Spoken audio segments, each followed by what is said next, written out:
And we're back, TexAgs Radio, presented by David Gardner's Jewelers in the Rollo Insurance Studios. Time for Around the Association. Scott Walker in the house. Hello, Scotty. Hey, buddy. Am I the only one who calls you Scotty? My family called me that when I was a child. Okay, well, I apologize. It's a term of endearment. Like all my kids, I add a Y to the end of their name. I'm not saying that you're like my kids, but I do that. And Catherine Scamargo with us. Close to you, David. Yeah, we are very close. How are you? I'm great. How are you? Thank you very much. The manager of fundraising, class of 09. Yes, sir. All right, so let's get into it. Don't call her Katie. Don't. Okay. It's Catherine. Catherine. Yeah. Don't call me Davey, please. There are people who call me Dave that I accept it, but I always wonder, like, are we on that level? Are we on a Dave level? Hey, so a lot of stuff has been going on. Where should we begin, Scott? So we're here a lot. We're here at least every month, and we're always talking about all the cool stuff we're doing, whether that's Aggie Park or Aggie Ring Day, all sorts of tailgates and events and other things. One of the things we hardly ever talk about is that what makes that possible are the members of the Aggie Network, tens of thousands of individuals who give small gifts. We combine all those small gifts into a big pool, and that's what enables us to do all those cool things, and most importantly, to help Texas A&M and help Texas Aggies. It's the biggest and best network in the world. It is. Absolutely. And if I know you've seen the decal, right? Everybody's seen the decal. Everywhere you go, you see it all over the country. You would get the impression from that, yeah, there's the decal. You'd get the impression from that probably 80% of former students are giving back through the Century Club, but they're not. That number actually runs about 12%. Is that right? Yeah, which is great compared to any other university, but we're not any other university. So no.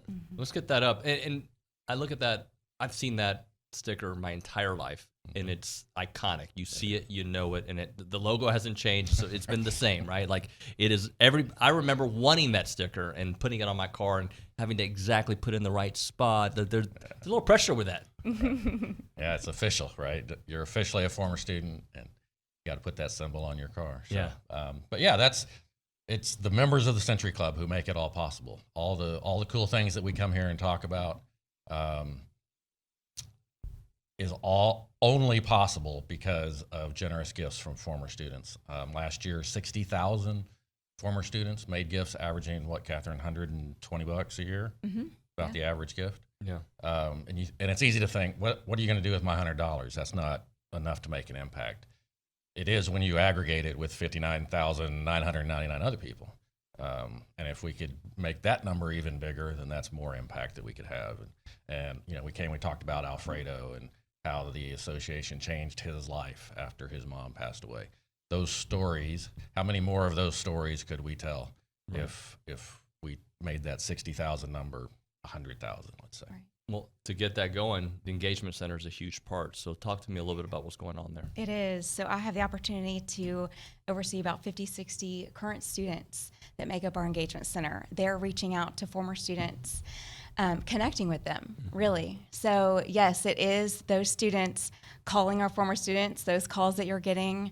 I encourage you to answer, to pick up, and they really are just wanting to connect with you. They absolutely love hearing advice from our former students and their time on campus and their degrees and where their degree have taken them in their career. So it's great. I get to oversee these students, and they're definitely visiting with these former students and how they're being impacted. They're not professional fundraisers. These are all current students. It's a great job for students on campus, working at the association. Yes.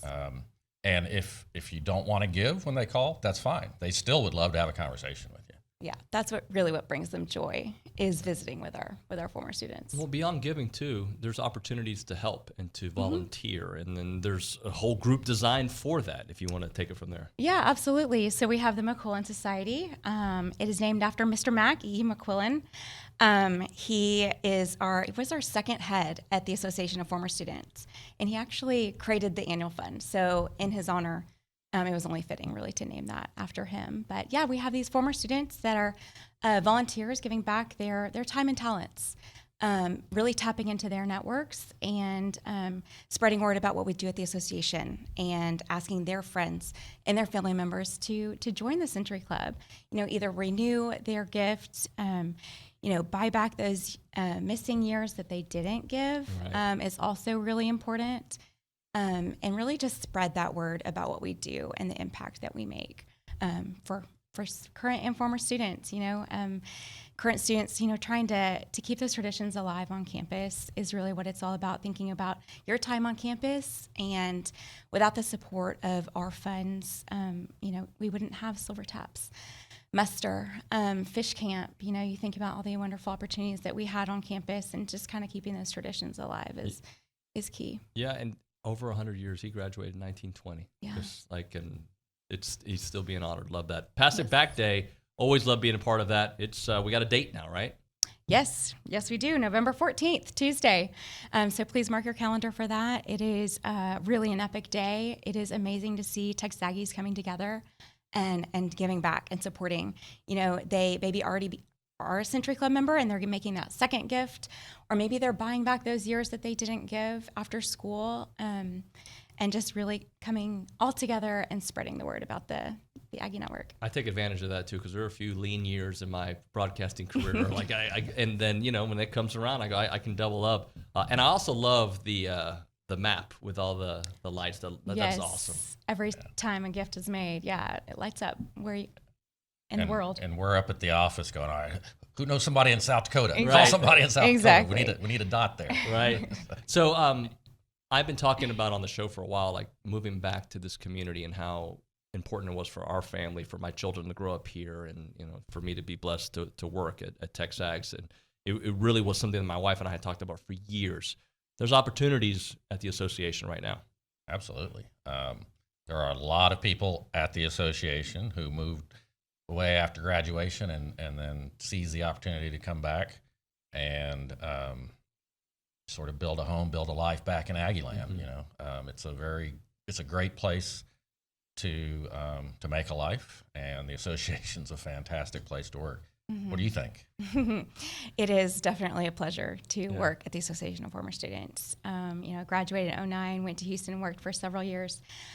Came back, knew I wanted to raise a family in College Station, and just the culture at the association, and it's the people that make up that culture. So it's amazing, great place, and we get to give back. You know what I mean? Yeah, we're having an impact. We're not building widgets. We're changing lives. We're able to give back to current and former students, to the Aggie Network. So it's great.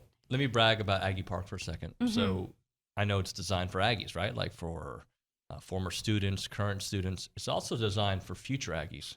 My sons run at Consol, and they say every day part of their route is to go through Aggie Park, and it's their favorite part. Really? So, I love that. It's a great area. They also say they love the bathroom. I don't know if I'm supposed to say that out loud, but it's very clean. So there's that.